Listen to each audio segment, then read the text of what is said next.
to the Guys Unpacked. This is Dre. This is Rich, and we are back with another brand new episode for you guys of the Guys Unpack podcast. Make sure you like, subscribe. We're on all platforms, social media, like everywhere. Come on, man. Follow us on all of your podcast platforms, the audio, the video, and like you said, make sure you subscribe, click the link, and you'll get all the notifications when we have new episodes. Yep.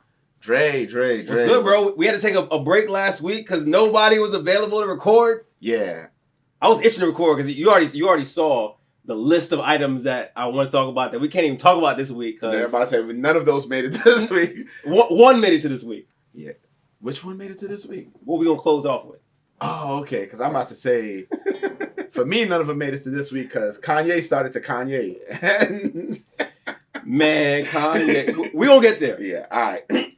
We definitely gonna talk about Kanye because that's a whole he could get an episode. I was about to say we can do a whole episode on Kanye if we want just to. Kanye, and he would like that because his ass is narcissistic as hell. So like, let's not do that. he may want to show up. Like, look, dog, if y'all gonna talk about me, let me come through. So, all right. So we're gonna start here in the district. In the district. So we got starting last weekend because it's MLK Day. Saturday. It's MLK Day. Shout out.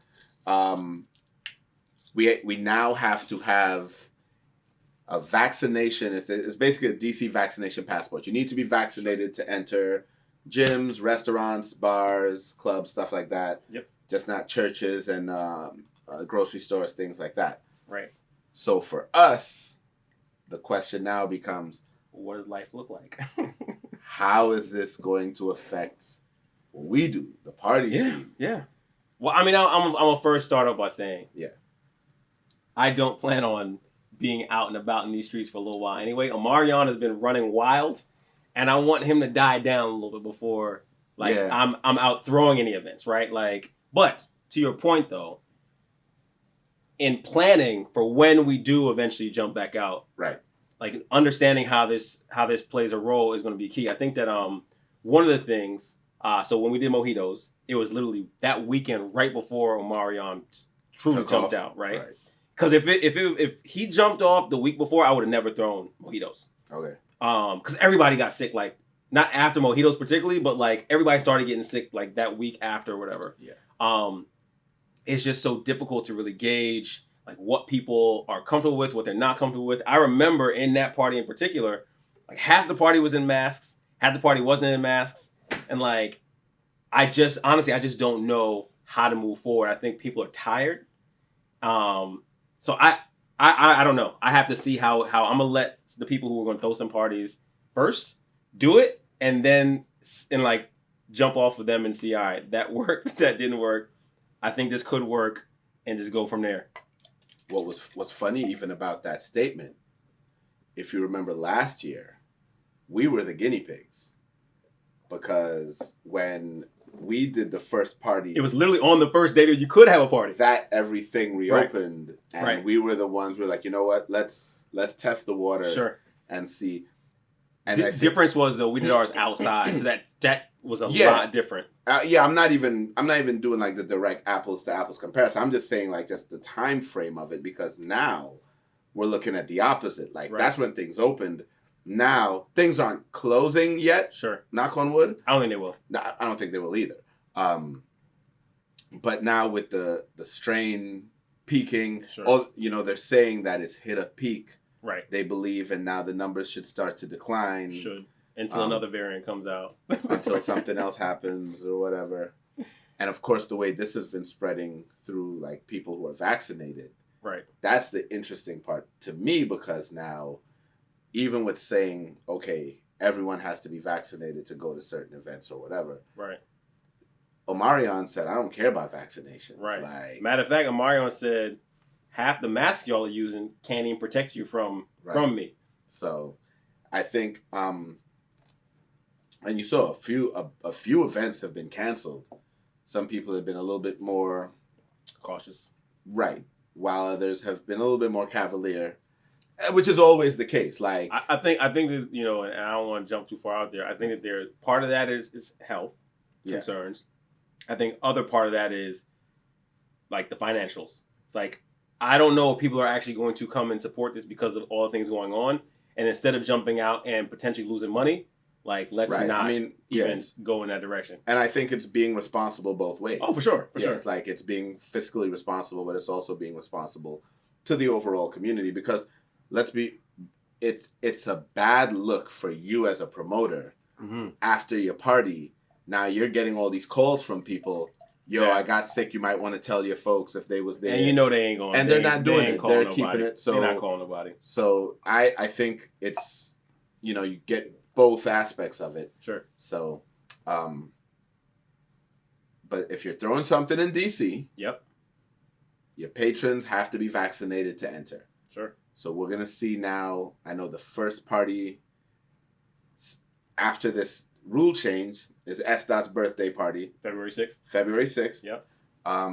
And that's gonna be the first time that it's gonna be in DC. It's at Club Privilege. Okay. So we will see. Like I've had conversations with S. Dot, about it, and he is committed to staying in DC because a part of his brand is the Carry Safe brand. Sure. Where he is. They had the vaccination drive. They actually had another one recently. They had another one last Saturday. Right. They're all about wearing masks, all this other stuff. So this is his test of, you know what? We're gonna see if we can move forward safely. Sure. In this new environment where, okay, to enter this venue, you have to be vaccinated, wear masks, do the whole nine. So yeah, I've said this a few times, and I'll continue to say it. It's very much like Miami Carnival. It's all well and good for DC to say you have to have a passport, a vaccination card to walk in, but the application of checking these vaccination cards, making sure that the vaccination card actually lines up with the ID, like that's the part where I feel like a lot of things are going to fall right in the through the cracks. You're going to get the human element. So the funny thing is, in New York, they've been doing it for a while. Yep. Some restaurants you can go and they'll ask. I went out to a restaurant and old Jamaican guy. Like the restaurant is not a Jamaican restaurant. Okay. But the guy at the door, we walk in the door and it's like, ID and vaccination card. I was like, all right, good night to you too. So that's how he started. And we were so like, oh, okay. It was jarring. He was because then we get past him once we show. Sure. And, the actual host is like, hey, good night, guys. Welcome. Right. So, you know what I'm saying? So they put this aggressive guy front door like, no. It's to ward off the people who might not want to follow and here's the thing. So we're having dinner and can see people getting turned away and arguing at the door. And they're like, they're calling other guys from the back. We're like, no, you can't. And we're assuming that they weren't getting in because of vaccination, because that was where they were getting stopped, at that front door. I feel like the only way around it, honestly, is if you, like, the only clear-cut way of you not getting in is if you don't have something like a vaccination card. Right. But there are the people who are just, I'm going to just go buy one. Or no, I'm not even thinking that. There's the people who are just anti, so they're like, no, I should be able to get it. Well, that too.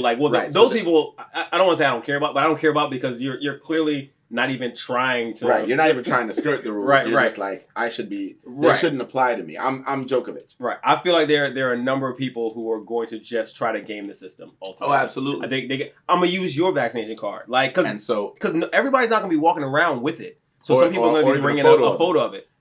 So that's where it just gets real dicey to me. And I think the craziest thing about this whole thing is, okay, we've been years into this, right? And 3 to be exact. And you knew that vaccines were going to be a thing at some point. Right.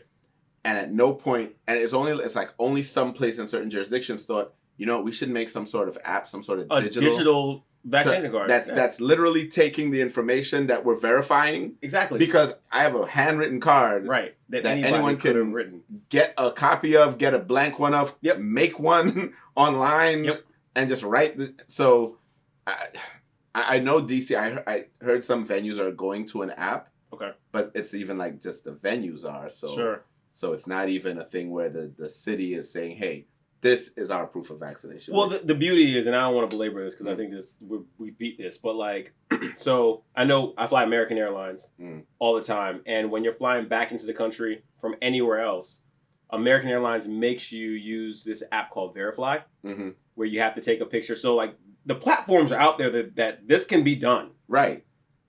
it just hasn't been yet. So I don't know why it hasn't. I don't think it should take that much, because you can literally set it up where you do it one time, right, and then you then have and a you QR have it code on there, that, and like, and with it you have to actually take a picture. So each QR code will have a picture of who it is, right, who's verified. But whatever. So, so Virginia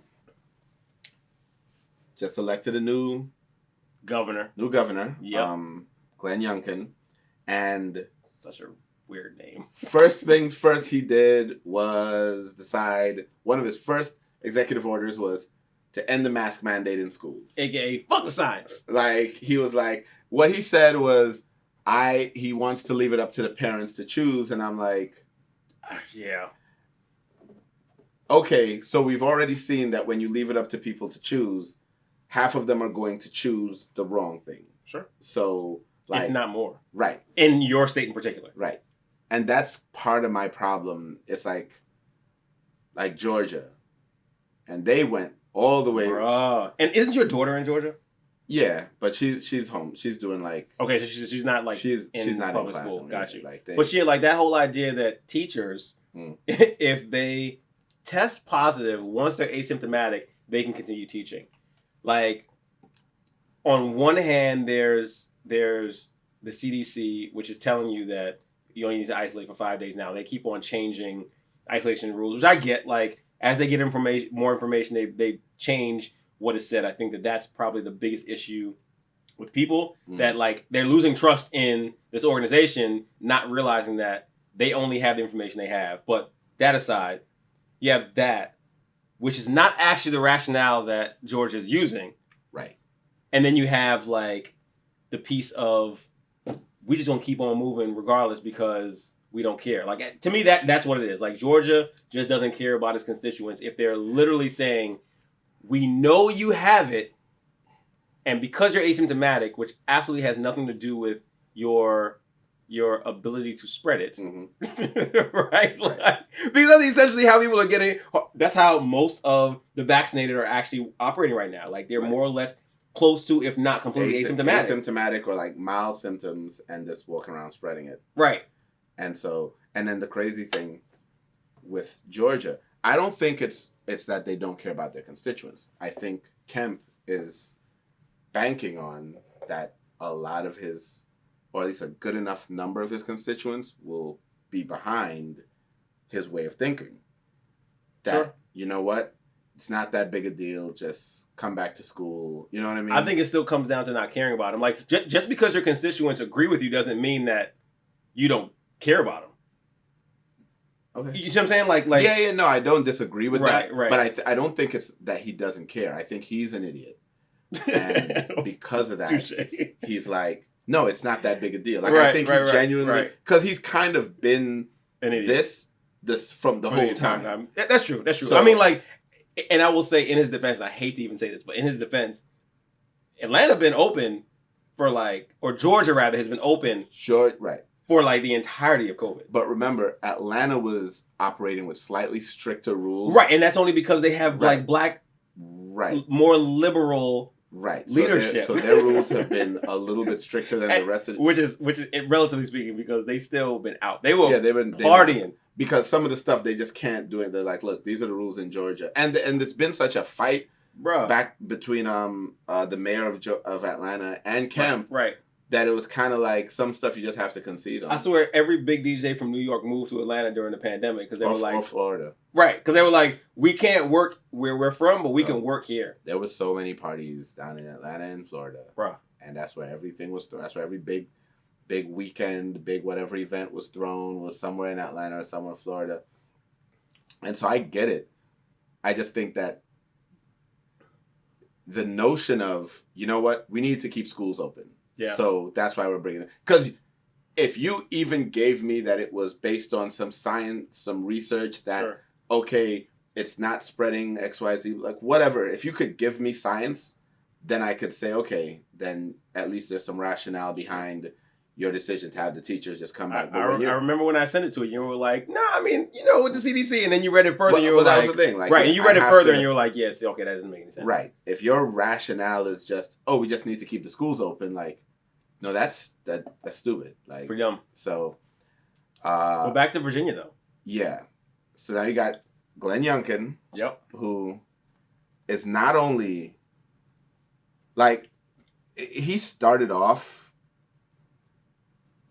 anti a lot of things. So I know he's anti critical race theory. Right. He's anti masks. Right. He learned, or at least he's learning, that the power of the governor is limited in a certain aspects. Because although he signed that order, Arlington, Fairfax, and a couple of other school districts was like, we're not doing that. You still have to wear your mask if you come to school. Right. And so this actually takes us back to season 1. Might have been episode 1 or episode 2. Like civics. Understanding the power in each role. And the fact that he doesn't know as the governor, or maybe he does know and thought that maybe other people don't know, but either way, the fact that he's rocking in a way where he feels as though he can just get away with doing whatever he wants to do is problematic in itself. Yeah. But it also is, it's the grand gesture. It's okay, you know what? I'm going to come in and I'm going to make this order. And I'm sure his people must have told him. Right. Yeah, you know the schools don't have to. You're overreaching, bro. Right. And the schools probably told him, yeah, if you do this, you know we're not complying. We're not doing this at all. Right. Like, you know, these conversations happen before sure. the big, but he's like banking on, and this is just my guess, I'm banking on, you know what? But the people who voted for me, that's a good point. They're anti mask anyway. So they're gonna be happy that they're happy that I did this, right. And they're gonna make you the bad guy now because I said don't do it, and you're doing it anyway. So I firmly believe he knew what he could and could not get away with. Yeah. And this, like I said, there were already the back channel conversations about this. That's a good point. He's more banking on, but as long as these idiots think that I'm doing this for them. And I'll even take it a step further. Because Virginia is broken into so many different like blue and red regions, all the areas that said, nah, we're gonna still keep it, like all the ones you just called out, are way more Democratic than Republican. It's like Fairfax and Arlington. It's all Northern Virginia. So all of Northern Virginia is gonna say, nah, we're gonna follow the rules here. Right.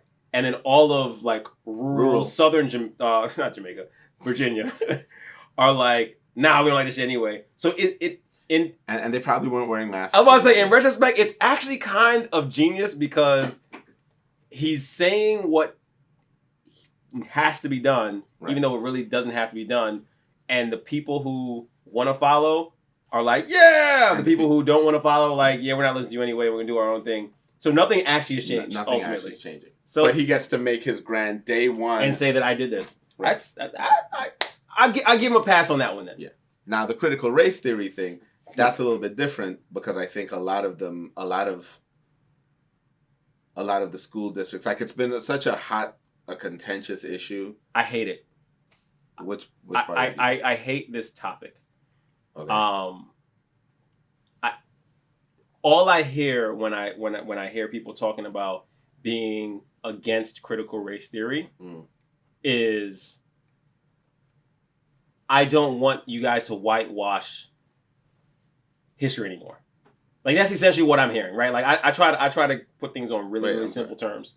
Wait, when you the people, so if I say I'm against critical race theory, what I hear is somebody from an outsider, somebody who's like critical. There's nothing wrong with critical race theory. It's really just a construct within history, right? All I'm hearing at that point is you just don't want to whitewash history anymore, right? You want to be able to tell the truth, right? And that's my issue, because when it really comes down to it, and I've heard it so many times, like the people who are like, yeah, but you're pitting, white people against black people, and you're making the white kids here feel like they've done something wrong, and da-da-da-da. So is that the argument against it? A lot of times that is the argument. And the irony is this, right? Like, and I read, I can't remember exactly, so I'm going to butcher this. I can't remember exactly what the meme said, but you'll get the gist of it. It was like, there were good white people in history and there were bad white people in history. If your kid automatically feels as though he is bad, like, maybe you can let him know that he or she could have been one of the good people. Like, you don't have to automatically jump to I was a slave owner, or you know what I mean? Like, it's this idea that yes, there were some horrific things that happened, but all people didn't do this. But we're not going to erase the fact that this actually still happened, though. So I think it goes even further, right?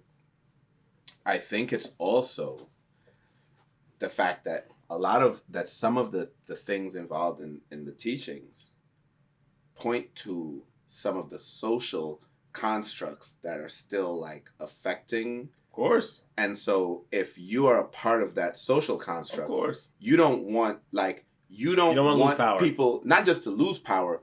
You don't want the story being told where, yeah, the reason why you're succeeding is because the whole country has been set up for you to succeed. Sure. And the reason why these people have... So you no longer can use that argument of, right, we all have the same opportunity, when it's like, well, technically, no, we didn't. Like, we had the same opportunity on paper, but the way the application of the laws and the way... Because, yes, at the time that there was a point where on paper everyone was equal. Like right now on paper everyone is equal. Sure. Right now on paper everyone has the same opportunities. Sure. The problem becomes the application of it. The whole system behind right. Because like the same thing we talked about with the couple that their house got appraised, right? Yeah. Like nothing in that is written into the law to appraise it differently. Right. But the people who are in charge and get the power to do it are clearly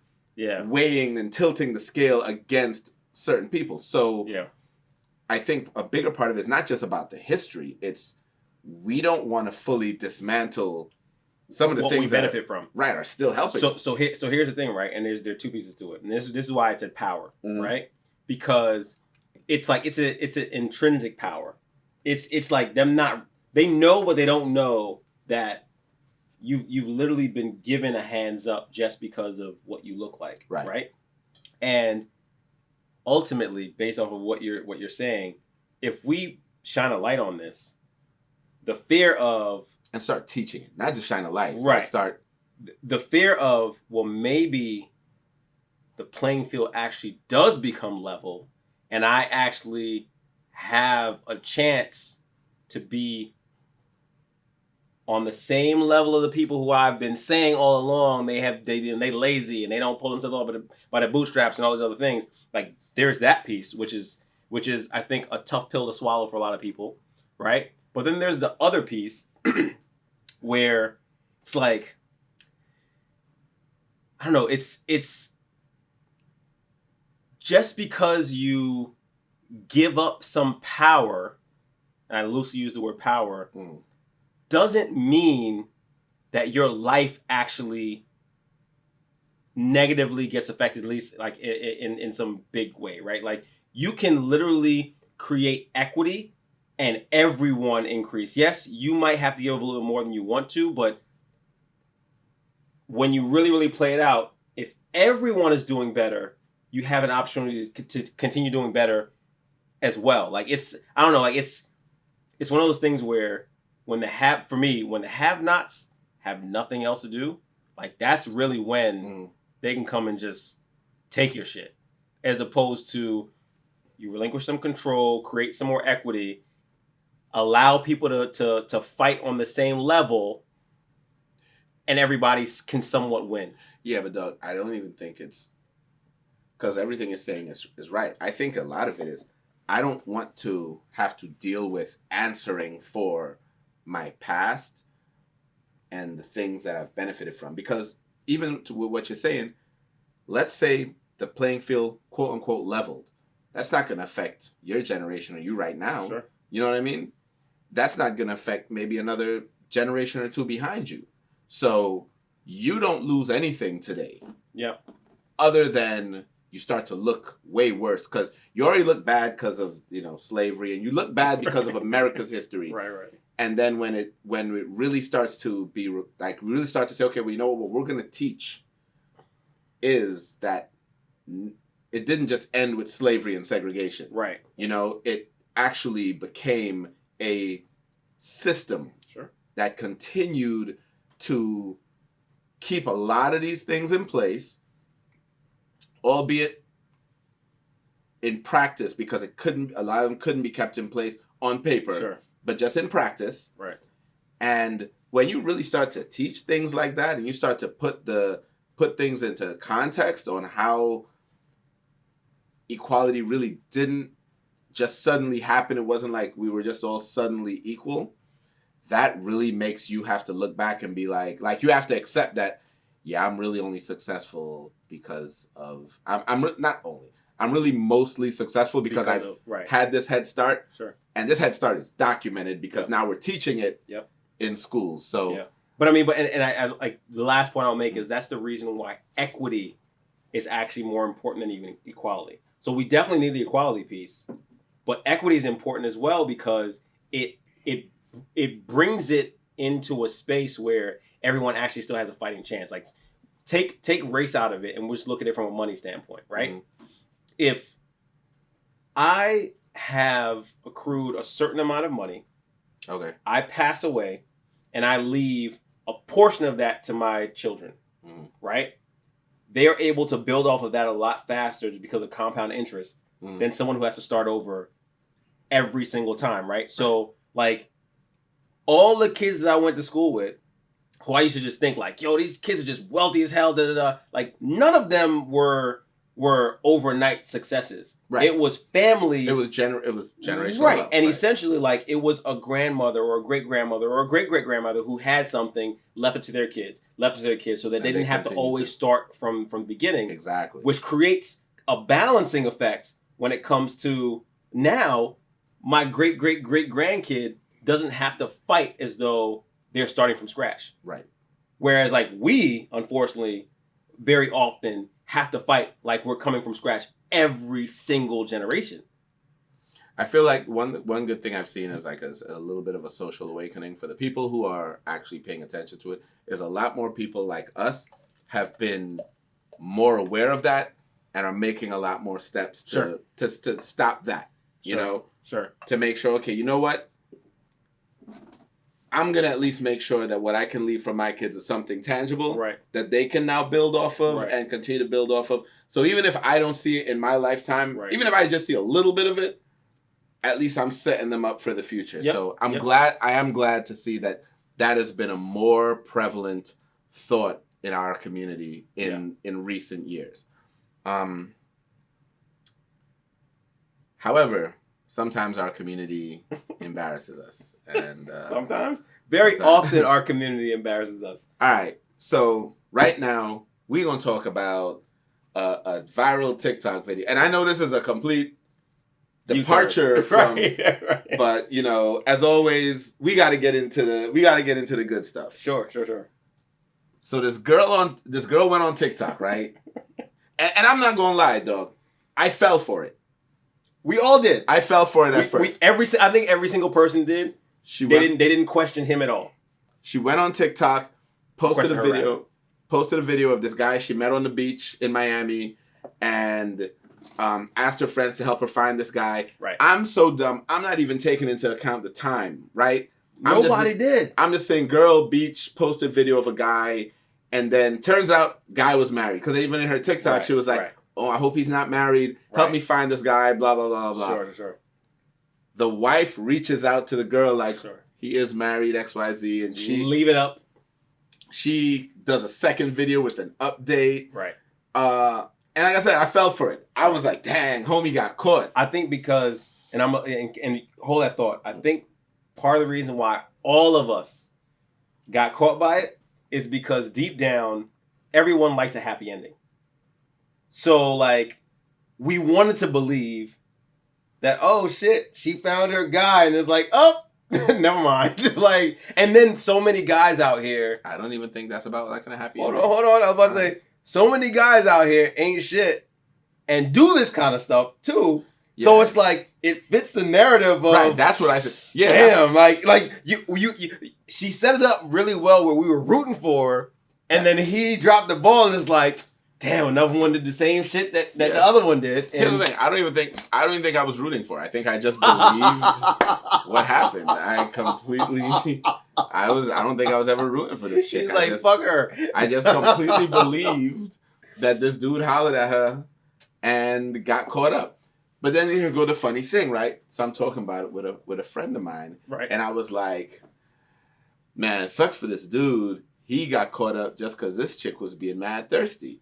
And I was like, because you didn't get his number. Right. And you took to social media to try to find him. Like, obviously, he wasn't feeling you to that level that he even stuck around.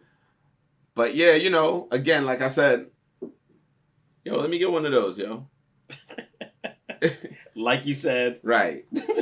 Placing orders from the side, and fellas got some beers.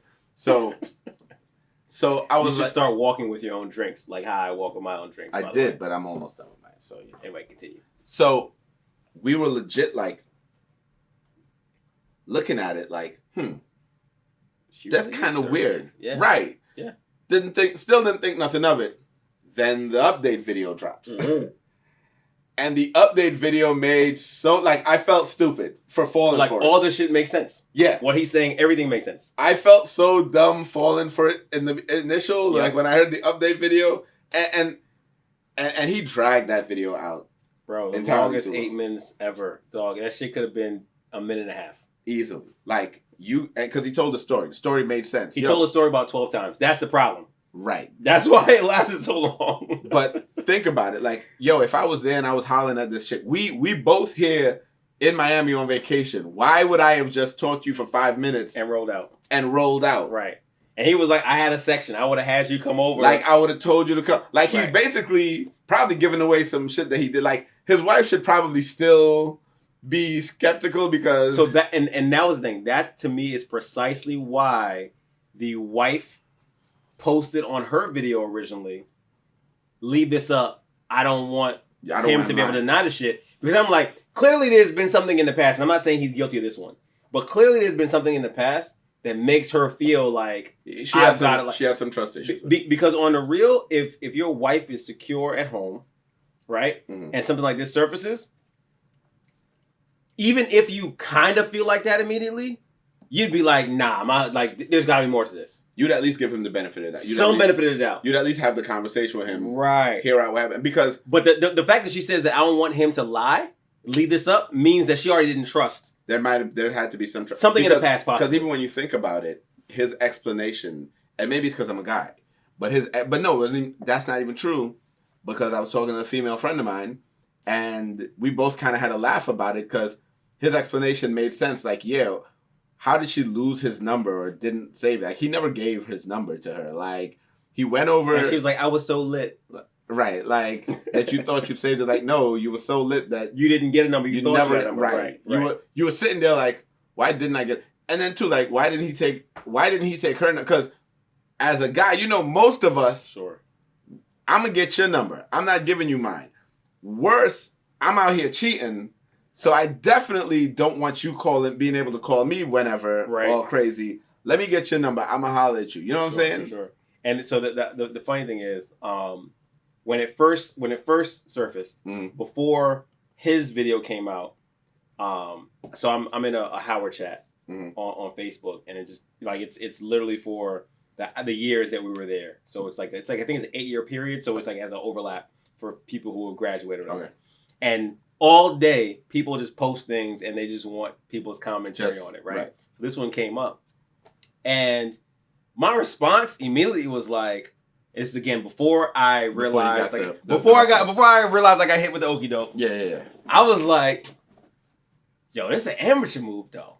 Like on his part. Right. So I'm sitting there like, I'm like, bruh, if you married, like what you do is if there's no one else you tell the truth to, it's to the potential or the actual side piece. Right. You make sure she knows. Make sure she knows what the deal is because you don't want her disrupting. Right. Home. So when you get there, you let her know up front, I'm married. Bro. And it was so funny. So that's what I posted in the chain or whatever. And this chick responds. She was like, I don't know if to applaud you or to be upset that you are like sharing game out here. And I was like, there's room for both. Like, cause that was some reform shit. Like back in the day, that's how I operated. Like, honestly though, dog, that's some baby boy shit. Yes. Jody said it the best that I've ever heard it quoted. He's like, Yvette, I lie cause I love you. I'm out here telling these hoes the truth. That was the son. The realest It's the realest fucking line ever, in though. the whole movie, because when you really think about it, like, yeah. And the wild part about that is women will never understand that. No. Like, they'll never understand it. No. It's not true that women will never understand it. No, that's what I'm saying. I'm listening. Your main girl. But that's what I'm talking about. Right, but what I mean is, because at the end of the day, you're still cheating on her. Right. So when I say women will never understand it, I'm talking about the ones who are technically not hearing the truth out of being protected, like the idea of being protected. Yeah. They will never be like, I understand, I get it. Like, they won't. They won't ever. Because I've gone through it enough times. Because you still can't get it though. Like regardless of what. Because I'm not even gonna say because. Yes, that's it. That's it. You still can't. Guys, it did. But in reality, like we all know, sure. Like you said, it is simple. As you talk to her, y'all rap, and you let her know, yeah, I'm not out here on vacation with my boy. Or even if you're not going to tell her, like if she's not going to be a potential whatever. Nope. Then we not. No, listen. Hear me out. I'm listening. If this is a what happens in Vegas moment, right? Sure. Meaning, no, I'm not reaching out to you. I'm not hollering at you later. Like we met here. What's going to happen here is going to happen here. We're going to go our separate ways and never speak of this again. Then I don't care what you got going on at home.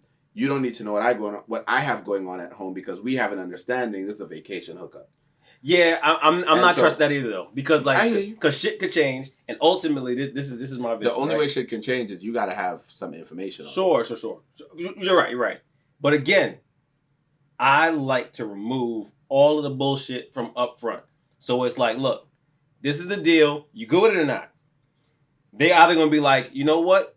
It's not really how I rock normally, but okay. Or they gonna say, nah, that's not how I rock. And easy peasy. Here go the problem with that though. What's the problem with that? What happens if it's like, well, I'm gonna need you to keep doing whatever, otherwise I'm gonna tell you why. Like, I don't want you to know. Here's the thing. I don't want you to know anything about me. Because I don't want you. This is why I'm the reformed fuckboy. My name on this I don't do none of this shit no more. My name on this trip is Andel. It's Andre. It's Cecil. Like, I'm not even using my name on this trip when we meet. Like, like I met this dude named Anderson. Like, he was, yep, that's me.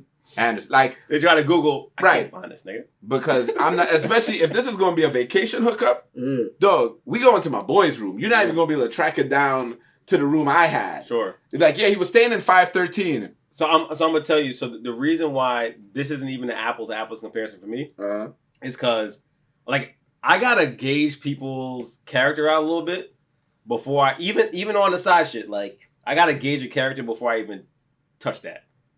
Which it's really hard to happen on vacation because you're not there long enough. Yeah, I ain't got time to gauge. That's what I'm saying. So for me, it's really, I'm rolling them dice. So mine is more of the side piece kind of thing, or was. Yeah, but there's a difference if you have like a side. If you have a side piece, right? That's very different from a vacation hookup. Right. This was a vacation hookup, sure, or would have been. Right. But it wasn't, because she lied. Here's the crazy part of this, right? She made herself look like a vacation jump off, and that's not she was what like. I was in love with this guy, and dude wasn't even, and dude was not even. And with oh my it to god, that he level. wasn't married, bruh. In fact, he was. Like, she already looked kind of bad for even going to TikTok. Then when he even talked about the fact that it was 5 months ago, that's the part that really blew my mind, and that's when I had to start doing the math. Like, oh, you're right. Right. Look, when would this have happened? Like. Sure. It's sunny out. Y'all are at the beach. And he was like, it's January. Right. It's like, that's what I'm saying. Like, I fell for it. She got me. We all did. She hit me with her BS story, and I went with it. So, but kudos to dude. Like dude, look. I'm glad he jumped out. Again, that video could have been a minute and a half instead of 8 minutes. It definitely could have been shorter, more concise. It was hard to listen to him because, like, I don't know if he had something in his mouth or what, but he had this kind of drawl the entire time. Probably from the South. Maybe, but like it sounded like it didn't always sound like he had something in his mouth. So, you know. Pause. Hey, yo, Mark! I heard the snickering in the background. And I just... He's like waiting. Because you said it twice. I said it twice. So after I said it the first time, I didn't get a response. I was like, okay, I can say it again. No, I can't say that again. So, all right, yo. We got to get to these rappers now. Which one we going to go for first? Let's address the elephant. Let's talk about old Kanye, because there's so many layers to Kanye right now. I mean, bruh. So we can make some of it simple, but some of it requires some conversation, right? Mm-hmm. Kanye is going through a lot. Kanye has been going through a lot for a very long time. He has. Since his mom died, like, that nigga lost his shit. But what I mean by, like, he's going through external stuff right now, because he's got the divorce, and he's having issues with... Those are easy things. With being able to see his kids, etc. So sure, he's going through some stuff. Those are the everyday things. So the things that we all go through. But everyone deals with them differently. Right. My point, without like trying to belabor it, is nigga been going through something well before these things happen. So these things, I think, get exacerbated as a result of all the shit that was going on for years. But think about it. Like, after his mom passed, sure, there really was not a lot of things that he was going through. There was a lot of just him just being in the news. But to me, that is what he's going through. So, but like what else has happened external? So, I mean, right after his mom died, he did the whole like Taylor Swift thing. Right, he did that though. Well, so you're missing my point. Okay. His mom died. He had no control over. Sure. His mom passed. Sure. Right. So that's a thing happening. I already understand where you come from. Okay, right. Cool. This is a thing happening. It's like it's the effects of what has gone through. Like this is all him doing. The Taylor Swift thing, the George Bush don't care about. Like those are things that he did that now drew attention to himself. So I'm not counting those. I'm not counting him. Got you. Right. Got you. So he got this happening right now, and he's not handling it well. To say like that's how don't tell him that. He's not. He thinks he's handling it just fine, bruh. So all right, where does it start? Where do we start? So it starts with the breakup. We already talked about the breakup. Kim had enough, apparently. Yeah. Right. And I'll add the piece here. As a narcissist, you're not about to break up with me. Mm. Like I do the breaking up. Right. He was not. He did not handle that well. Because even at first, and I'm not gonna pretend like I have to really remember that some of this stuff is just simple human behavior. Sure. Simple nigga shit. Sure. Like, you break up with a girl and you don't want to break up with her and you may not react to it well, and everyone is susceptible to that. Sure. Whether you're rich or not. The problem is when you're rich and famous, we can all see you doing it versus like one of us does it and only your friends be like, yo, bruh, chill out, yo. You know what I'm saying? You're doing a little extra right now. And then the other problem is, because he's rich and famous, he probably has a lot of yes people around him. That he has to. Like, there's no way he doesn't have yes people around him with the shit he does. That aren't telling him, bruh, no. Back the fuck up, bro. Give me your phone. You know what I'm saying? Like, he needs that person around him that doesn't need him. Yeah. You know what I mean? That person that's like, no, you don't pay me. I'm not on your payroll. I'm here to be your friend. Get in the fucking car. We're not doing this. You know what I'm saying? Like, right. Someone who can like rein in the crazy. I just don't. What's the dude who made him do the video? he needs an everyday him. No, that was a hostage situation. Right, but no, think about it. He needs an everyday him though.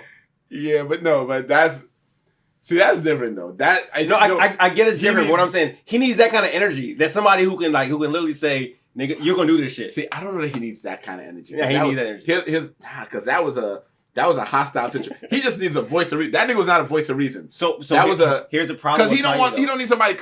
Nobody's gonna be able to control him. Here's the problem with Kanye though. You really believe that you can talk to Kanye and give him some logic, and then he's gonna believe what you say? That's my point. He needs that person that he listens to. He needs a hostage situation for every decision he's about to make. Period in the story. I don't care. There's nothing you can tell me that can change that shit. I'll concede that one. I don't agree with it, but sure. All right, fine. Anyway, go ahead. He needs a J Prince to every single time. So think about if J Prince was here for all the things that we're about to talk about. None of it would have happened. Yeah, I don't know, because again, somebody like him, they in it for what they need. He not gonna care about the other shit. I get it. What I'm saying, but if he had somebody with that Jay Prince, with that, he would need somebody who's actually invested in his.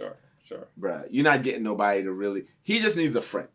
I think that's what Kanye needs. Kanye needs a friend. Kanye needs a buddy, but a buddy who don't really care enough to don't care to lose his position or whatever it is. Yeah. So my problem with Kanye is always the same problem with Kanye. Only one? It's this look at me shit. Where like he's a child. So okay. There's the breakup. Sure. Right? Kim starts dating Pete Davidson. I'm sorry. Like, yeah. Yo, could you imagine being Kanye? Which honestly, I'll be real. Like, I'm not out here like judging guys in general, but Kanye's not like a catch in general anyway. Like, he's not like the most attractive guy out here. He's not a bad looking guy, but he's not like the most attractive guy either. Could you imagine you're Kanye, you have this bravado that you feel like you are the best thing since sliced bread, and then your soon to be ex-wife is like, I want nothing like you. I'm going Pete Davidson, dog. Like, bro. Like, again, I have 2 baby mamas, and like, so I don't have the kind of ego that it would bother me that much. But I'd be like, really, that's who you dating now? I'm like, damn, son. But see, I done fucked up. See, here's the thing, though, right? For somebody like Kanye, that may bother him, right? That's what I'm saying. Right. No, I'm not. Yeah, I'm agreeing with you. Somebody like Kanye, something like that may bother him. But, and we're gonna jump around a little bit. But so there was the song, right? The garbage ass diss song that he made. Right. Hit him in the game, yeah. Right. And he's talking about, God save me from this crash, so I could beat Davidson's ass. Right.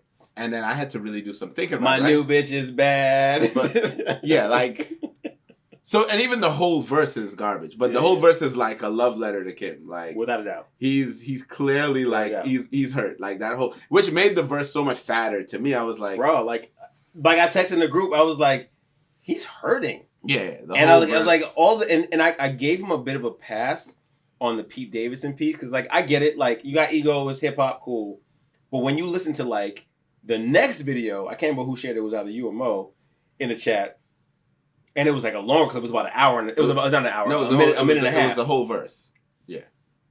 And you got to hear like all of it about like the divorce and the house and all the things. I was like, bro, nigga, you just like wrote a sonnet. Yeah. Like, okay, Shakespeare. Kanye real hurt right now. Bruh. But look, the funny thing is, right? So he's talking this stuff about the Pete Davidson thing, right? Mm. And I had to think to myself, well, I don't remember Kanye having no reputation as no tough guy.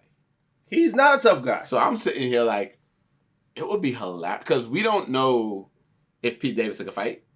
Bro, Pete Davidson from Staten Island. That nigga...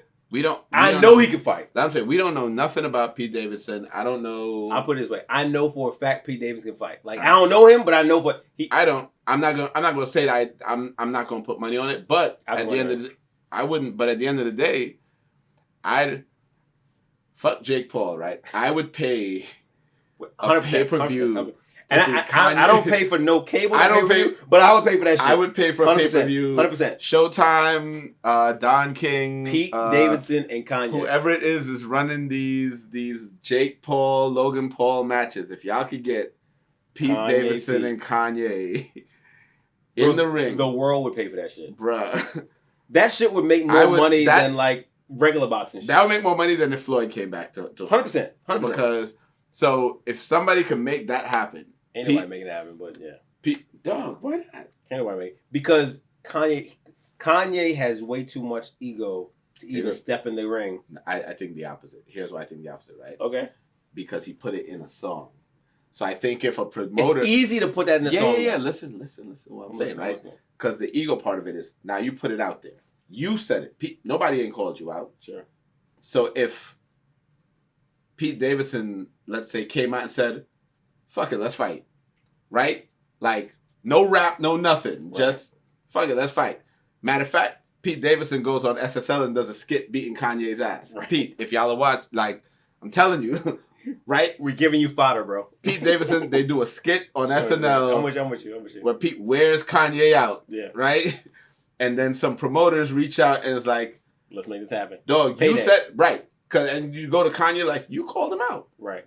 Because now for me, if I'm Pete and I feel like I could be like, Pete ain't gonna do it though. He's not. No, I'm not saying Pete is way too mature for this shit. Right. Seriously, Pete is way too mature for that. To actually fight him? It's in a boxing ring. There's gloves. It's not street fight. No, I get it's it, but sanctioned. But like, you get time, you train. It's without pay-per-view. doubt. My point is, Pete he doesn't have like that ego that drives him to do stupid shit. Think about it. I hear you though, but there's money involved. Because remember, they're both getting paid off of this. Right, but like Pete is also not driven by making more money like that. Like, to your point, I didn't even think about it, but you're right. Kanye would quicker jump to this than Pete would. Based off their histories. Yeah. Pete, he's like, yo, I already got your girl. I don't have to prove shit to you. Yeah. And we got security at the front door, so you can't come in and do shit anyway. But dog, if I got your girl and I could beat you up in front of her, like, true. But he doesn't know if he could beat his ass though. I don't like, again, I'm going off of what I've seen. I don't know Kanye, right? So we just looking at history and hip hop from what we've seen publicly. Sure. Do you think there's anybody Kanye can beat up? I don't know. Like, I've never been in a fight in my life, so I don't even know how to. Bro, I look at Kanye. I can't think of a single individual that Kanye West can beat up. Like, and that's me thinking. Maybe Bow Wow? No, I think Bow Wow would give Bow Wow give him the work? I think Bow Wow will give Kanye the business. I think Bow Wow would absolutely give Kanye the business. Are you crazy? I don't know, bro. I think Bow Wow gives Kanye the business. All right, so what else about Kanye? Soulja Boy, I think Soulja gives Kanye the business. Any of them, dog. I don't think Kanye can fight. That's just me. I don't know him. I don't think Kanye can fight. So I think Kanye gets beat up by anybody in the game, to include Pete Davidson. Right. So speaking of security at the door, though. No, so, all right. My only issue now with the Kanye thing, or not even my issue, right? What's going on with him and Kim, I think, is becoming problematic in general. Okay. Because I think they really need to come to some kind of an agreement. A conversation needs to be had. Something needs to be done. Okay. So that there's some kind of resolution to like the time with the kids. That's assuming that something isn't already in place. No, that's assuming that both of them are mature enough to have the conversation. No. Even if it's not assuming that at all. You mean like even if they have to do court? Right. Court order. Whatever it is that needs to happen. Sure. Because so the stuff that he did with the going to the party, and I think that was, I think he was 100% wrong. So backtrack before the party. Don't forget, before the party. The security thing, right. It was security at the door where he was I don't know if it was, I guess it was North, wanted him to come inside to see something, and security was like, nah, dog, you can't come in. Right. That's the first part. Yeah. And then it only got worse when it was Chicago was having a birthday party. And he didn't even know about it. He didn't know because he ain't get invited. He ain't get invited. He ain't have an address or nothing. Travis Scott had to give him the address. The Travis Scott memes got funny. And the funny thing is, Travis Scott, you already need to stay under the radar. You've been under the radar for a little while, right? Stay under the radar because, bro, we want you to shine still. You still got... Oh, I don't care about whether or not he shines. I mean, I still want him to shine. I don't believe that what happened at Astroworld. Yeah, what I'm saying is fault. But what I'm saying is it's not particularly his fault. It's not specifically his fault. He's on stage. It's not his fault. What I'm saying is, don't look at me like that. No, because the problem is, I would have agreed with you. Okay. If they didn't say that this is something that he has done, hype up the crowd to that level. No, for sure. No, right. I think so. The problem is, dog, if I keep throwing matches into the woods, just because none of the first 9 I threw didn't catch fire, doesn't absolve me when the 10th one does. So if I do this all the time, fair. And then eventually people die because of it, so no, it's his fault. That's fair. So, but go ahead. I'm listening to the rest of it. Yeah. So I'm just saying, like, Travis Scott needs to stay. Yeah, What, no. just shut up. Sit in the corner, bro. Bruh. Matter of fact, don't even be at the party. Like, No, be at the party, nope, but don't even be at the party. Okay. Go inside. Go inside, bro. Stay in hiding for at least another 6 months. Nah, bro. Because if what's his name that supposedly shot old girl in the foot could be out in public, why get Travis Scott? Tory Lanez? Yeah. Yeah. If he could be out making music, Travis Scott could be out at a party, at a child's birthday party. If I was Travis, I would say happy birthday, Chicago. But here was the thing: nobody would have even known he was at the party except for this. And that's precisely why. But that's his fault for giving Kanye the address. Fault. Not for being at the party. For giving Kanye the address. Dog, I'd have been like, bro, I don't know where it is. I'm not there. I'm in the house. Right. No, I'm not answering my phone. I mean, you can't not answer though. It's my phone. Yeah, but if we fam though, it's my phone. The real answer would have been like, bro, I can't help you out. Like, you need to talk to Kim. That's the real answer. No, bro. So let me tell you something.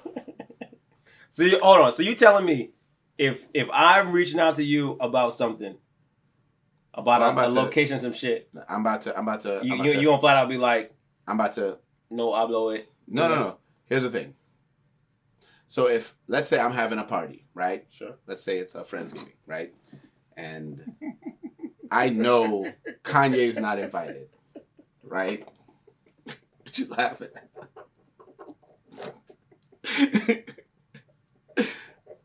Right? You ain't shit. I don't want any part of this shit. Next topic. Right?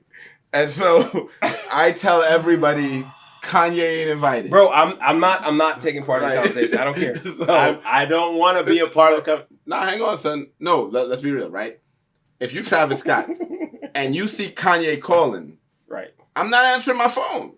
But you don't know what he's calling for, though. It doesn't matter what he's calling for. I'm not your lawyer. I'm not your wife. What I'm saying or is husband. They might part, though. Right, they might. I'll call you back when I leave this party.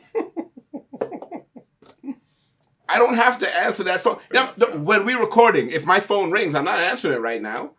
I'll answer it when I leave here. So I'm not answering Kanye's call because I know he ain't invited to this Friendsgiving. To this birthday party. So I'm not about to call him, or I'm not about to answer the call. I have a feeling we're gonna get some additional engagement on this particular video. So because of this piece right here. So the reality is, oh shit, Travis Scott should have never even, because I heard he called like a bunch of people too. Yeah, apparently. And the rest of them probably didn't nope. They did what you said. It was like, nope, we're not gonna do this shit. And Travis was like the weakest link. Okay.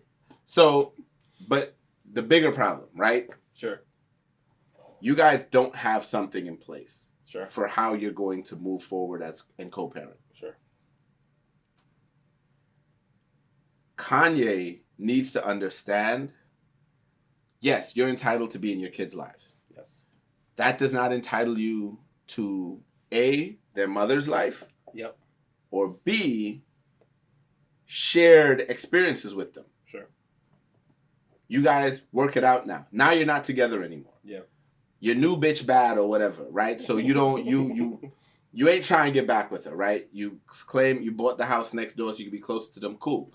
Now that you're there, it's time for your lawyers and her lawyers. You don't even need to be there. Yeah. Your lawyers and her lawyers work out, hey, when can Kanye see? Because you don't get to just show up at her house whatever, yeah. And decide I'm here to see my kids. Yeah. If we're co-parenting separately and I have a party for our child, but sure. I'm doing this party, I've invited guests, and I didn't invite you, you don't get to just show up. No, I'm with you. I think so.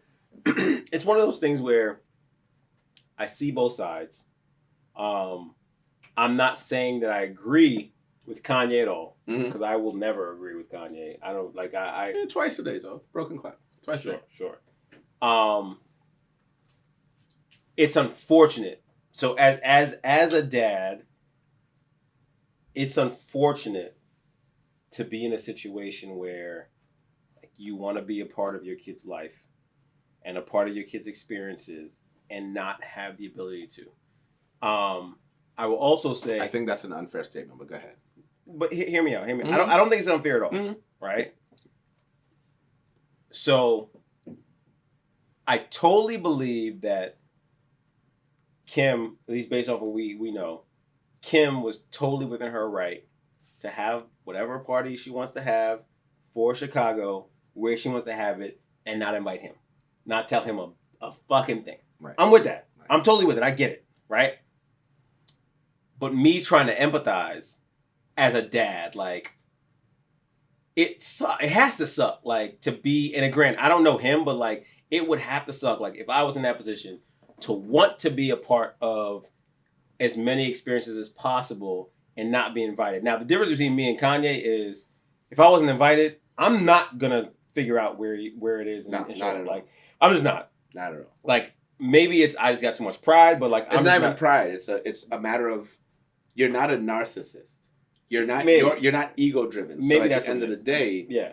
The problem is that I have with Kanye is Kanye made this about him. Right. He did not make this about his children. Sure. He made it. He's talking about, I'm the richest person, such and such, and security's telling me I can. Like, what does you being rich have to do with security? Right. You can't. You're not allowed in this premises right now. Sure. It doesn't matter how much money you have. You're talking about what your dad did and did not do and what you're able to do. Right. Yeah. Your dad didn't have the flexibility that you have, because he said, "Oh, I bought the house next to Kim because when my mom moved, my dad didn't follow us." Right. Like, if people can just yes, you can do that. Sure. You're an entertainer. You're a billionaire. Like, you literally can buy the house and then travel between this. You don't even have to live in it. Right. So Kanye constantly makes everything about him. Sure. If it's about your child, right? You weren't invited, which means you didn't know about this party. Right. You didn't know the address or any of this information. You're not missing your child's life. You're missing a 2-hour thing that they're doing that you weren't invited to. If your plan is to coronavirus, I'm sorry, I had to. I haven't heard that in so long. Anyway, if your plan and is I want to do something for my kid, first of all, either you would have spoken to the kid because ahead of time. Right. Hey, what are you doing for Chicago? Like, I know what are you doing for Chicago? Oh, I'm doing a party, but listen, I would rather you not be there because such and such. That conversation clearly didn't happen. It didn't. But what I'm saying is, you clearly didn't think in advance to plan something, because you could have been, okay, if that's what y'all are doing on Saturday, on Sunday, I'm going to take her XYZ. Right? You could absolutely have an experience with your child that is just you one-on-one with you and the child. Or you and other people. Doesn't matter. Sure. You have that opportunity. Yeah. Instead, to make it about you crash this thing that you weren't invited to. Yeah. Because that's you feeding your own ego. That has nothing to do with your children. So here's the thing, though. Mm-hmm. And as you talked about, like, through that, it just popped in my head. Kanye, to my knowledge, doesn't have that kind of tribe. He don't got a tribe. So I get where you're saying, like, it could be him and whoever else. He don't got a tribe. Think about where he is right now, bro. That's what I was. Like all he's hanging out with right now are like a whole bunch of people who don't add any real value to him. Listen, I saw Kev on Stage posted a video of them at a party. Right, it was him, AB, Floyd Mayweather, Madonna. Yes, I saw that shit. I saw the picture. Yes. I was like, Kanye. Now the funny thing is, that motley crew of people seems just right for Kanye. Totally. Antonio Brown, Floyd Mayweather. I was like, right, but think about it, right, bro. This added the game. Think about it. So Kim throws this party for Chicago, and clearly we weren't there, but like, it's literally the whole Kardashian bunch. It's family, it's children, plus all of all of the people on the periphery and Travis Scott. Well, I mean, like, he's part of the family. I know. Right. Right, so I like pointing him out because he fucked up. He dropped the ball.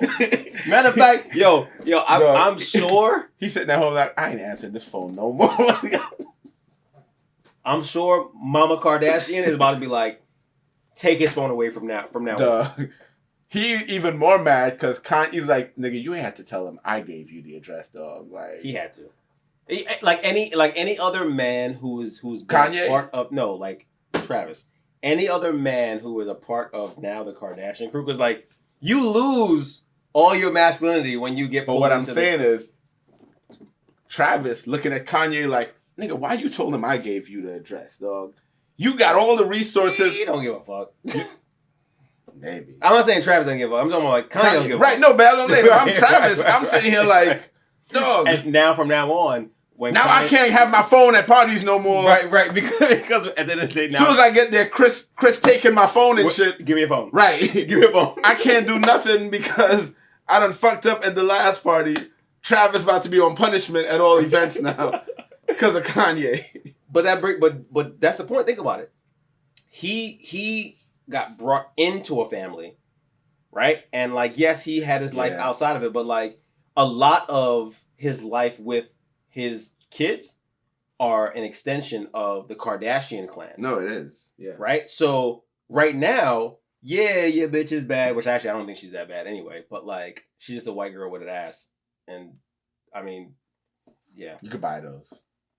And she probably did. Yeah. But aside from that, right? Like the motley crew that you just called out for that one party was very similar to the whole crew that was in the studio when he's recording this track.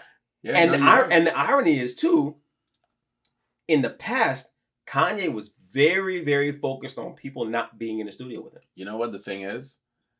I think you raise a valid point, which comes even back to the thing about him not having that person to take his phone from him. Bro. That person to be like, yo, what are you doing? So you're doing too much, bro. Yeah. You're doing too much. That's what I'm saying. Like, and all I can do is think about it from the standpoint of, this is some shit that I might have done. I've never done it, but this is some shit I might have done in my early 20s. Mm-hmm. Right? Like if Cam's mom was throwing a party for him, didn't tell me, and I wanted to be a part of it, I might have, I don't know for sure, but I might have in my early 20s called around, tried to figure out like where it was and drive around with it, right? Just showed up. Right. Yeah. Like I'm not even knocking it. As a 37-year-old, not a fucking chance. I'm not even knocking it, but like, you're right. When you got money and fame, and for so long, it stunts your actual growth. So he's clearly a fucking 18-year-old still. And that's the thing I say a lot of times when we talk about Kanye, when people talk about Kanye, where they're like, he's this genius. I'm like, no, Kanye is a stark raving lunatic. He made a few, so he has 3 classic albums that he made. Sure. Right? Heavily sampled. He's very good at sampling. Sure. Which he didn't even... that's production anyway, though. That's production anyway. He's just really good at it. He's made really good beats. And he has 3 classic albums. Right. And those albums propelled him to where he is now. Sure. And he's immensely famous, immensely popular. He's not a genius. He's not all that smart either. Right. He's actually so unhinged. He is. Like when you really look at the things he do, he's so unhinged. No, like, he lost all credit for me when he met with 45. But that wasn't even the one for me. That wasn't even it. What was it for you? Oh, it was the Taylor Swift thing, right? And I got past that shit. But no, I didn't. I got his haircut. Like right. I got past it, but I referenced it because when I thought back to it, I was like, we saw this and we laughed at it. It was funny. Sure. We didn't realize how absolutely insane this was to do because he didn't even do it for his own album. I think the reason why he got a pass for that one in particular was because everyone else actually, for the most part, agreed with what he was saying. Right, but here's what I'm saying, dog.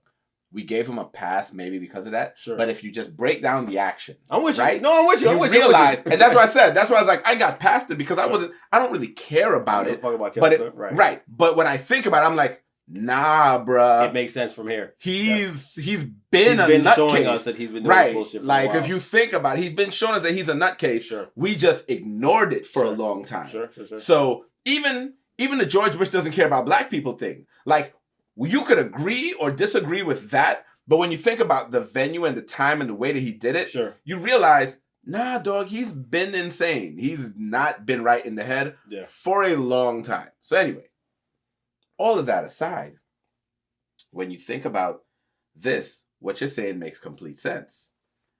He doesn't have a base. He doesn't have someone to ground him. Sure. He latched on to the Kardashians because remember, he was with Amber Rose, and then when he got with Kim, he started shitting on Amber Rose. He shit on Amber Rose, and I actually like Amber Rose. Here's the thing with even what he did with that. it was uncalled for, and if I remember it was like out of nowhere. Like she was minding her business. Bruh.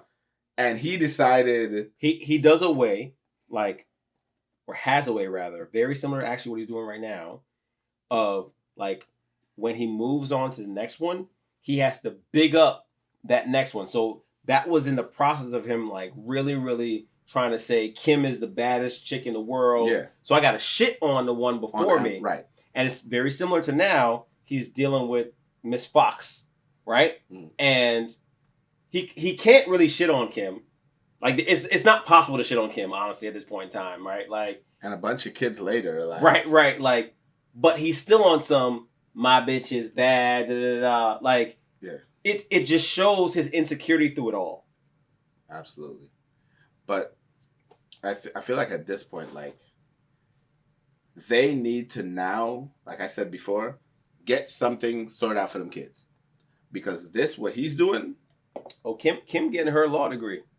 So she about to do this shit herself. Let me tell you though. Wait, I want to put money on it. Kim ain't gonna do a custody agreement until she get her legal degree, so she can do that shit on her own. Nah, because something might happen before that. Because if he's gonna keep acting like this, yeah. Let me tell you something, Chris. Let me tell you something. They say the devil work hard, but not as hard as Kris Jenner. Chris ain't gonna let this. She's like, yo, I'm tired of this shit. Right. She ain't gonna let this keep buried. She's right. She's gonna fix this sooner rather than and later. Matter of fact, take his money too. Like, this ain't gonna keep going on. Like, she's probably sitting there like, either y'all handle it or I will, and y'all don't want me to. So I give y'all what. Good point. Right. I'm gonna give y'all about another week to handle this before I gotta get off this chair. 1 week. Because if I get off this chair, it's a wrap. So it's a wrap. Fix this. Good point. Yeah. Nah, this ain't gonna. I mean, it's so much. Like, Kanye, he's one of them people that, like a psychologist would have like a field day just fucking breaking him down. No, I don't believe that they would have a field day. I think that they would get really frustrated trying to break him down. You think so? Yes, bro. I ain't a psychologist, but like I have a feeling that they would be really, really like, you think frustrated. he would annoy the shit out of him? Dog, they'd be like, they're just too much to fucking work with right now, and we're not making enough money for this bullshit. Like, I believe it. All right. So, in other rappers, nigga, T.I. Let's do it. So T.I. said, I think I'm gonna post this on the page. Can nobody see him on the mic? Not Jay. He didn't say on the mic. Right? He did. He said Jay, making a song. Same shit. Yeah. Not Jay. Not Lil Wayne. I not Kanye. I don't think that's how he said it. Not Nas. Well, no. What he said was, can't nobody fuck with him, right? And he was saying like, y'all gotta go get Jay and Nas, go get Wayne. Lil Wayne. I think he was giving them their props. I get it. Because he said it in the context of, nobody I've ever been on a track on has out-rapped me. Sure. Like, you gotta go get Jay, Nas, get Wayne. Well, that's because you haven't been on tracks with hot niggas though.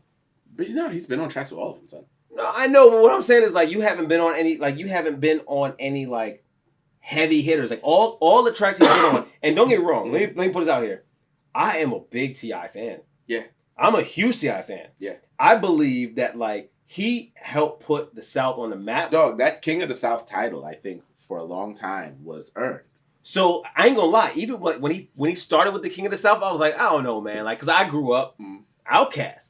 Like I'm a big Outkast fan, right? Yeah. So it's like I think they were out before you, bro. Like you don't get to steal their thunder. But I think when T.I. really started to pop, Outkast wasn't like they were broken up at that point. Sure. They were doing their own thing. Right. And then honestly, after they put out their individual albums, they both kind of chilled. Now they had solidified where they were. And I think that's my point, right? Yeah. Like, they'd already set the tone.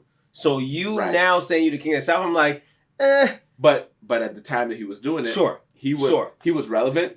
He was putting out music. Correct. And he was putting out consistently good music because T.I. was very lyrical. Right.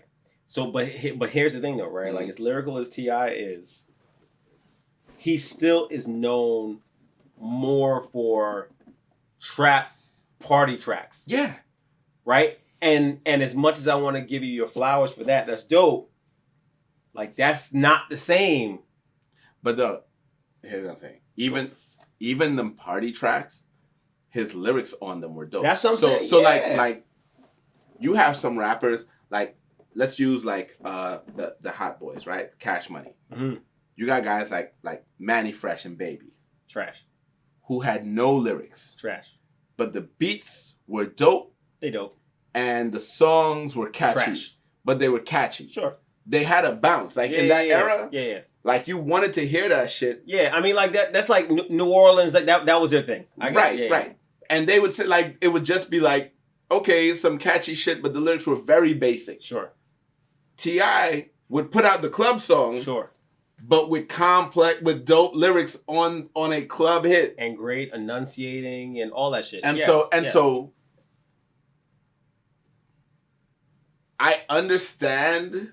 I get it. Where he's coming from. Me too. And honestly, but he overstepped though. I don't think he overstepped. He overstepped. Here's why I don't think he overstepped. Go ahead. Here's why I don't think he Why ain't overstepped? And this is somebody with New York loyalty. Nigga, both of us got Yankees caps on. But like you know, like if you ask me, it's Jay and then there's the field. Okay. That's it. Okay. If you're talking about like the hierarchy of hip hop, like when I heard that Kumo D report card. Trash. And when I heard even like it's Jay-Z right and the field. And the field can be I'm not that bad, but I'm with you. It's Jay-Z and it's the field. And you can rank and rate the field however you want to. Right. But there's God. And the disciples. Not even. There's God and there's the people. The people. Not even the disciples. The Israelites. Right. So, and that's how I view hip hop. Mm-hmm. Now, I'm a big T.I. fan. Right? Huge. And I understand. So even as a artist, okay, especially in someone who came up when hip hop was competitive, sure, because T.I. is from that era. Yep. You have to believe you're the best. I'm with it. And if you remember when he was challenging everybody to a versus, challenge 50, challenge this one, challenge the other one, and nobody would really jump on the verses or whatever. Right. The only person that was willing to jump on the verses was Busta, and T.I. didn't want that smoke.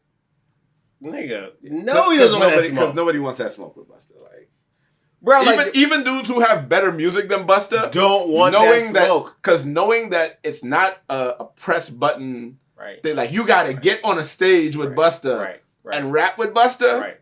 They don't. Honestly, Busta's beating a lot of people out. Not even just for that, but also he's literally a part of the culture. Yeah, no, Busta has from like what Versus has been built on. Busta has hits. Busta is a yachty. He has the energy. And Busta has the lyrics. He knows how to fuck everything up. So there's not a lot of people that's going to be able to get on a versus stage and actually rock with and Busta. go toe to toe with him, even if they got better music. Right. So take Busta out of the equation, right? But T.I. legitimately has a claim because I'm like, okay, you do have to have that bravado. You do have to have that feeling. And he's always had this mentality of he was the best. Sure. From that era in his time to where his music transcended just the South. Sure. Like you were bumping his shit in New York. Yeah, you were bumping his shit everywhere, right? So here's the thing though, and keep that point. Mm-hmm. But here's the thing. Part of the problem was at the time when he blew up, the South was actually blowing up. Yeah. And yes, he was ahead of it. He was the head of the South at that point, was the king of the South at that point. And New York really was not producing the kind of music to keep the New York stance, like for real, right? So that's not to knock him, but it's like, bruh, if you didn't have any competition because people weren't really producing the kind of music that could compete anyway. But here's my question though. Was it that, because I've asked this and I've kind of thought about it. I don't think it was that they weren't producing the music. They weren't. I think it was that the music in the South became more appealing. New Yorkers. To a point. New Yorkers stuck with a certain style. Sound. Yeah, I'm with it. And the fans gravitated more towards what the South was doing. And so you had artists coming out of the South. You had Ludacris.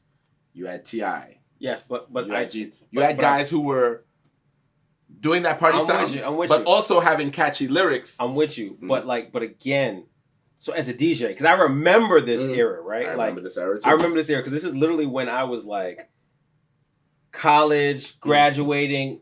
Like the music in the Mid-Atlantic, so we're talking about Philly, Mm-hmm. Jersey, New York, it just wasn't popping. It wasn't, but right. I'm not disagreeing. Right. So what I'm saying though is it's not that like there was music there, but the South was just doing better.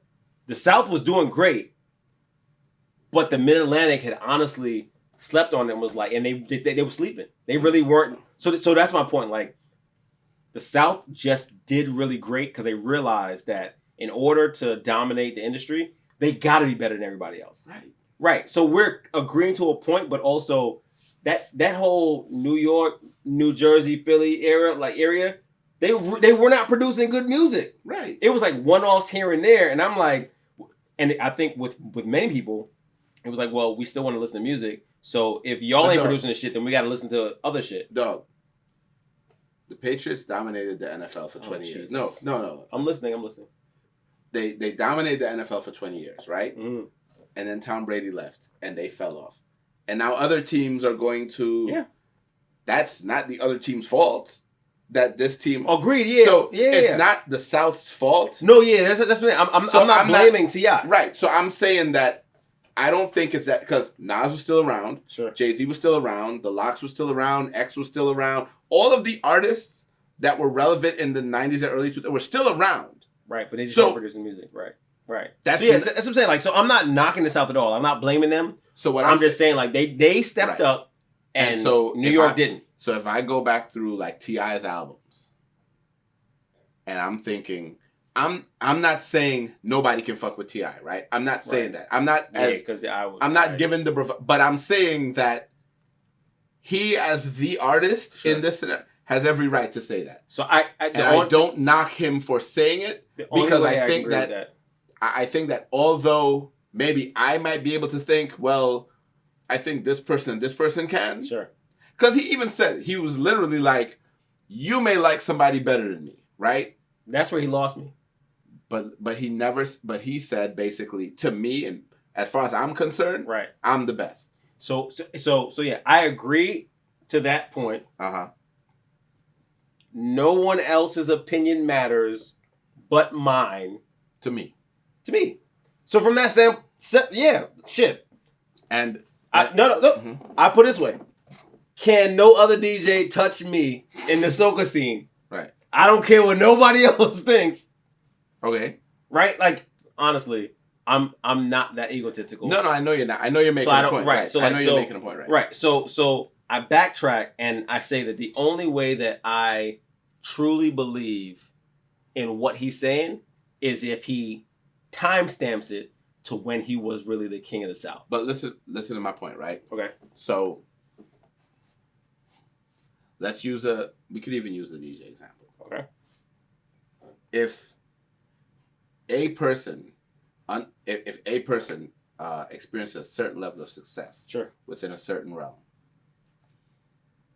I could say, Rich, you might like this person better.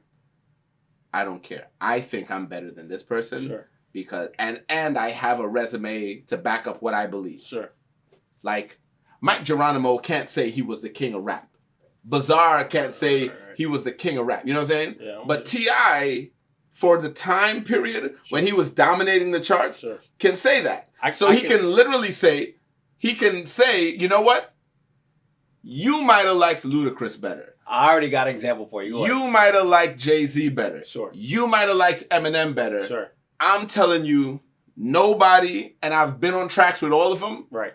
And none of them have gotten on a track with me and out-rapped me. Sure. I already got an example for you. Whether they did or they didn't, right? So, my boy, Private Ryan. Okay. One of his tags is your girlfriend's favorite DJ. Okay. Right? Mm-hmm. He bad. But honestly, I personally know a lot of girlfriends who that's not his favorite DJ, right? So it brings it back to the point that it's all subjective. No, and nobody's saying it's not. The entire thing is subjective. Nobody's saying it's not. It's all subjective except for Jay-Z because he is the GOAT. Yeah. So everything below Jay-Z is subjective. So it's all subjective, right?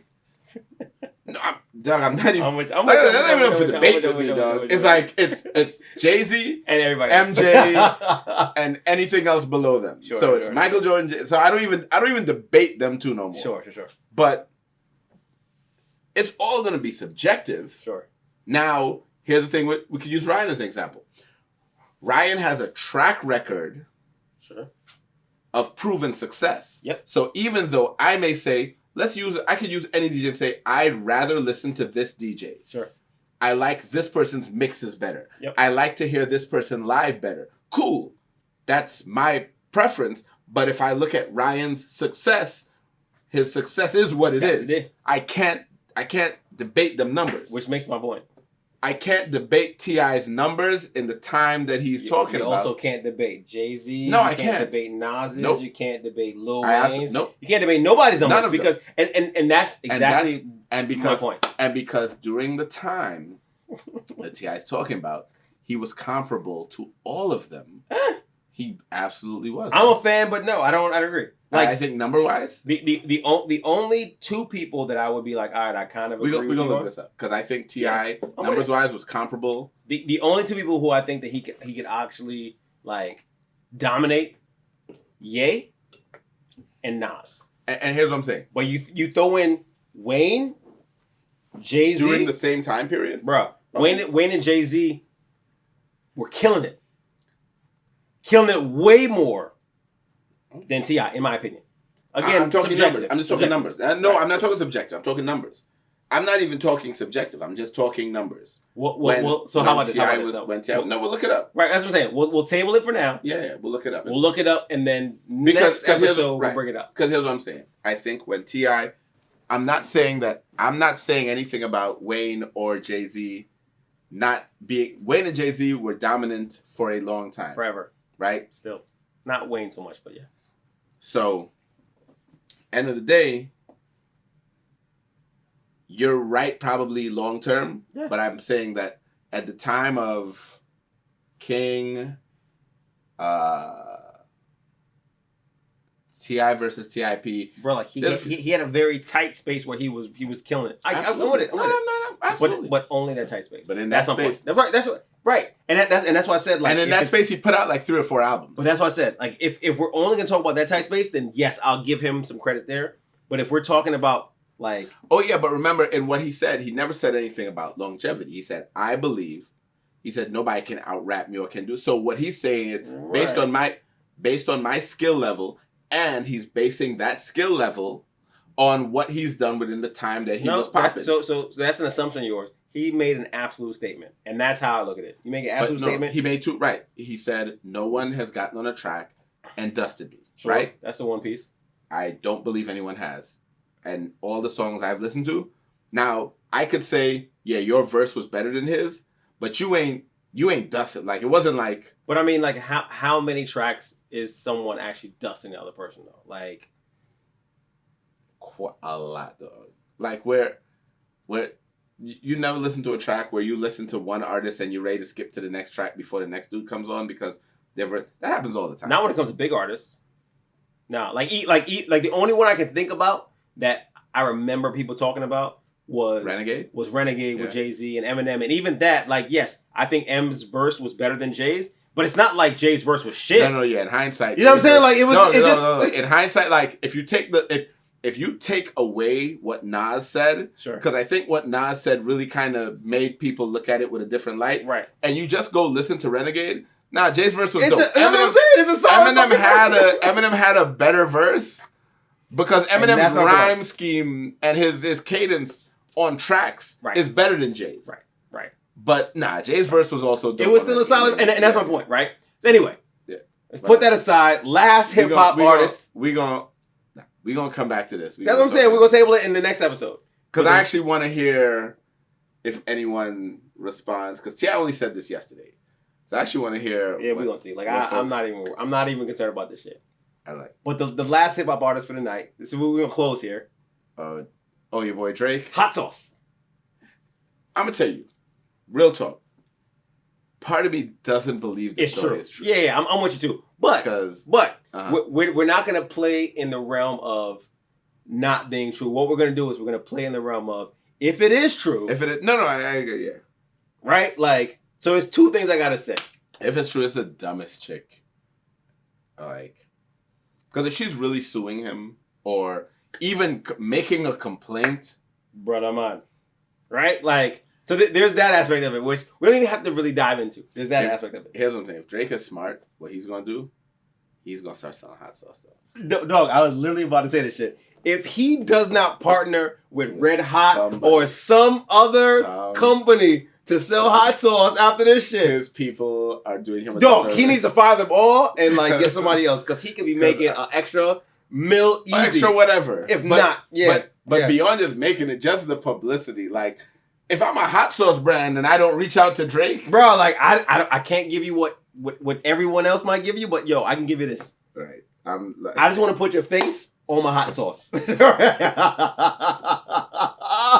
and sell and give you a royalty for doing nothing but letting me put your likeness on my hot sauce. Dog. Matter of fact, I'm surprised a Trini and say, yo, we got some pepper sauce, dog. Matooks and say, yo, Drake. like Drake approved. Matter of fact, I wouldn't be surprised if fucking Matooks don't put Drake on the shit without even his permission and be like, we gonna deal with this shit afterwards. You know somebody for Carnival gonna do that, dog. Have to. Son, I'm walking around with a shirt and that's just gonna be 3 packets of hot sauce right dog, here. I already know what my Halloween costume is this year, dog. A packet of hot sauce? Nigga. I'm gonna be a condom with hot sauce in it. At this point, you might need to, son. You 2 kids in, so. I don't know if the story is true. If it's true, it's foolishness. She real stripping. Because like it's bad enough you try to trap a nigga. But then you get caught trying to trap a nigga with some hot sauce and then bun up pum pum, and then you actually have the audacity to try to sue? And to publicize the story. Yeah. That's the worst part. Yeah. Hang on. No, I can't stand you. Yeah, hot sauce? We gonna post that. We gonna post that on the Yankee Boy did that. I tell you, bro. I tell you. Yo, that's hilarious. Somebody, Drake needs a hot sauce endorsement. He does. Whether this was true or not, if you're a hot sauce distributor, you might as well reach out to Drake. You gotta reach out to Drake's people. Yeah. And if y'all can make this Kanye Pete Davidson fight happen, let's make it happen, please. Because I will definitely pay whatever. I go pay the pay-per-view. Dog, I'm not even bootlegging it. Whatever the pay-per-view cost is for that fight, we paying fit. I paying fit, and I inviting people over and I'm charging them like every single person. So, all right, y'all. Again, this has been the Guys Unpack podcast. If you enjoyed tonight's episode, make sure you like and subscribe. Tell a friend, share it, send it to some folks. Yeah, man. Let them know. We here every week. Our schedule is what it is because obviously we're all working people here. Right. So we gonna record when we can get all 4 of us together to make sure we bring y'all the best quality episode we can. Sure. With that being said, we had a good night tonight. Yep. You see the link. Make sure you click the link. All that. Subscribe. So you missed that part. This is Dre. This is Rich. And we will catch y'all next week with another brand new episode. We out. If you enjoyed this, make sure you check out all our full episodes on YouTube at Guys Unpacked. Also available anywhere you get your podcast, and follow us on all social media at Guys Unpacked.